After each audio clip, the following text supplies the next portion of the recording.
Key Principles: How to Win Friends and Influence People by Dale Carnegie. Introduction. Dale Carnegie's How to Win Friends and Influence People is one of the most influential self-improvement books of all time. First published in 1936, its principles remain timeless, offering practical advice on building strong relationships, persuading others, and becoming a better leader. Carnegie emphasizes that success in both personal and professional life depends on how well we interact with people.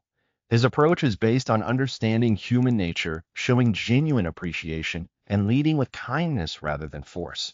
By applying these principles, anyone can improve their communication skills, win people's trust, and inspire cooperation. This summary is divided into 4 key parts, covering essential techniques for handling people, making others like you, winning people to your way of thinking, and becoming an effective leader.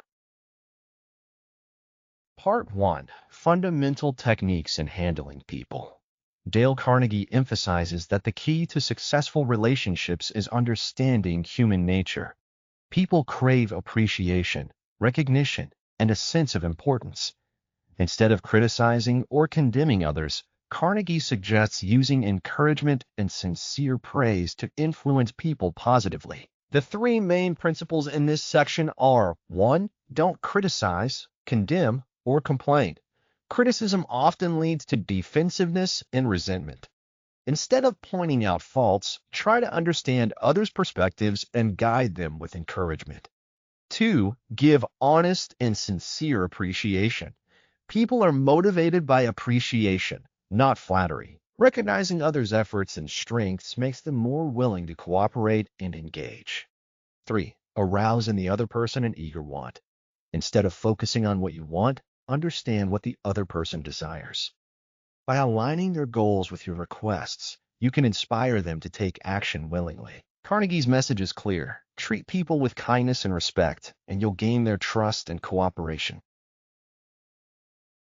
Part 2. Ways to make people like you. Dale Carnegie explains that building strong relationships is not about impressing others, but making them feel valued and understood. People naturally like those who show genuine interest in them.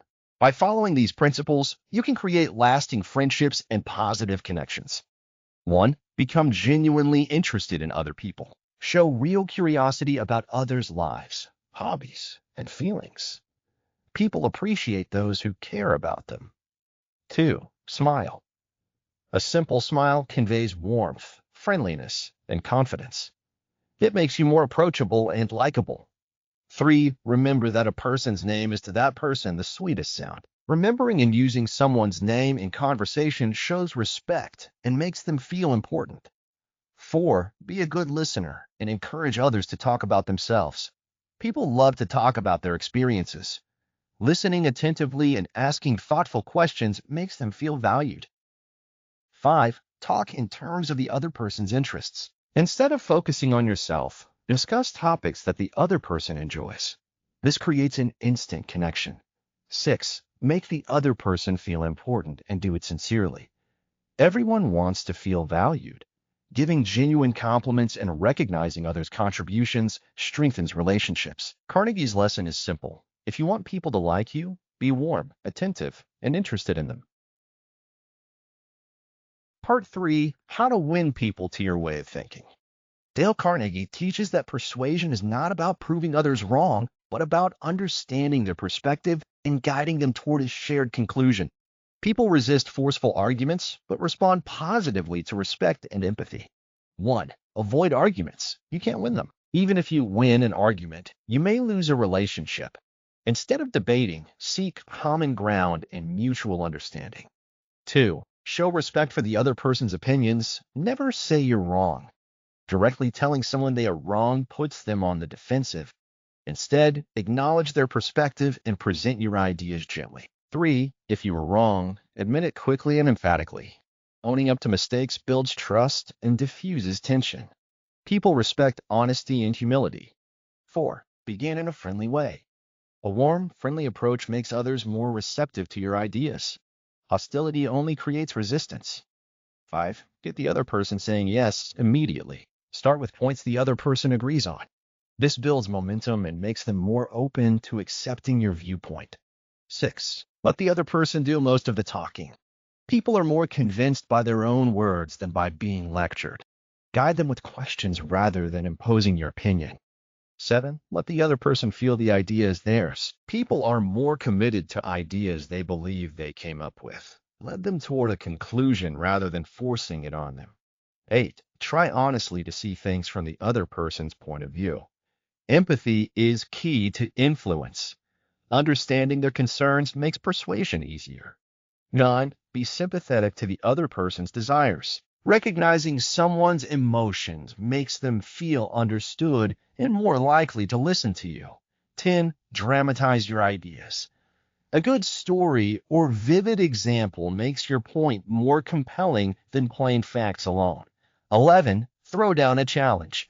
People love competition. Presenting an idea as a challenge can inspire motivation and action. Carnegie's key message is that winning people over is about respect, understanding, and allowing them to feel in control of the decision. Part 4. How to be a leader and change others without resentment. Dale Carnegie emphasizes that true leadership is about guiding and inspiring others, not forcing them to change. People respond best to encouragement and respect rather than criticism and authority. By using the following principles, you can influence others in a way that fosters cooperation and goodwill. 1. Begin with praise and honest appreciation. Before offering criticism, start with genuine praise. This makes the person more receptive to feedback. 2. Call attention to people's mistakes indirectly. Instead of bluntly pointing out faults, use subtle suggestions or questions that allow the person to recognize the mistake themselves. 3. Talk about your own mistakes before criticizing the other person. Admitting your own failures shows humility and makes your advice more relatable. 4. Ask questions instead of giving direct orders. Instead of commanding, ask for input. Do you think this could work better another way? This gives the other person a sense of control. 5. Let the other person save face. Never embarrass someone publicly. Allow them to correct mistakes without feeling humiliated. 6. Praise the slightest improvement and be hearty in your approbation and lavish in your praise. Encouragement fuels progress. Recognizing even small improvements keeps people motivated. 7. Give the other person a fine reputation to live up to. If you treat someone as capable and responsible, they will strive to meet those expectations. 8. Use encouragement. Make the faults seem easy to correct. Frame mistakes as opportunities for improvement rather than failures. This builds confidence. 9. Make the other person happy about doing what you suggest. People are more likely to act if they feel they are making a good choice rather than being forced. Show them how your suggestion benefits them. Carnegie's message is clear. Effective leaders inspire change by making others feel valued and capable. By focusing on encouragement rather than criticism, you can guide people to improve willingly.